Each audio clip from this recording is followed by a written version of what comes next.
బాబు Pawan Delhi tour successful గా ముగిసింది. ఎట్టకేలకు టీడీపీ, జనసేన, బీజేపీ మధ్య పొత్తు పొడిచింది.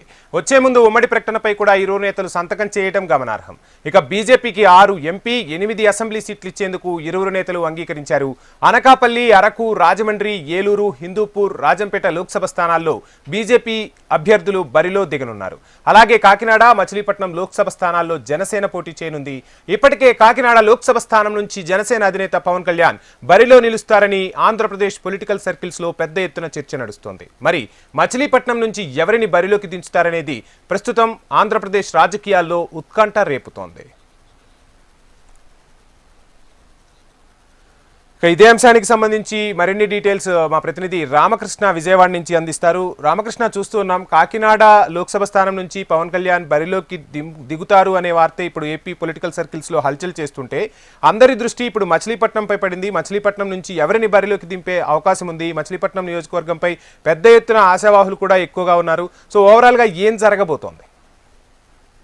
ఇప్పటి వరకు కూటమిగా వెళ్లాలని నిర్ణయించిన బీజేపీ, జనసేన, టీడీపీ పార్టీలు అయితే అభ్యర్థుల విషయంలో మాత్రం ఎలా ఎన్నికల్లో ఏ విధంగా ఉండాలి, ఎక్కడి నుంచి పోటీ చేయాలి, ఎవరెవరు అనే దానిపై ఇంకా స్పష్టత అయితే రాలేదు.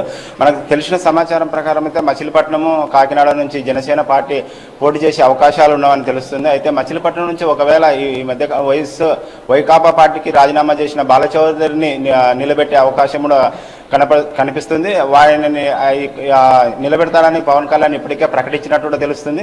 అయితే పూర్తిగా సమాచారం ఇక్కడ అధినేత నుంచి కానీ, జనసేన పార్టీ నుంచి కానీ, బీజేపీ నుంచి కానీ, టీడీపీ నుంచి కానీ ఇప్పటి వరకు అయితే ఎలాంటి సమాచారం అయితే మనకు అందలేదు. సమాచారం ప్రకారం అయితే మనం చూసే పోటీ విషయంలో ఇంకా ఈ ముగ్గురు నేతలు చర్చించిన తర్వాతనే అభ్యర్థులు ఎవరు ఎక్కడి నుంచి పోటీ చేయాలనేది క్లారిటీ వచ్చే అవకాశం ఉంది.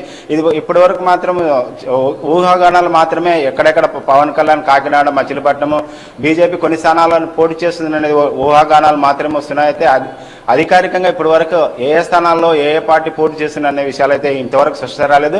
అయితే ఈ మరో 1-2 రోజుల్లో శివప్రకాష్ను జనసేన అధినేత పవన్ కళ్యాణ్తోనూ చంద్రబాబుతో విడివిడిగా సమావేశమైన తర్వాత అభ్యర్థుల ఎంపికతో పాటు ఏ స్థానాల్లో పోటీ చేయాలనే దానిపైన స్పష్టత వచ్చే అవకాశం కనపడుతుంది.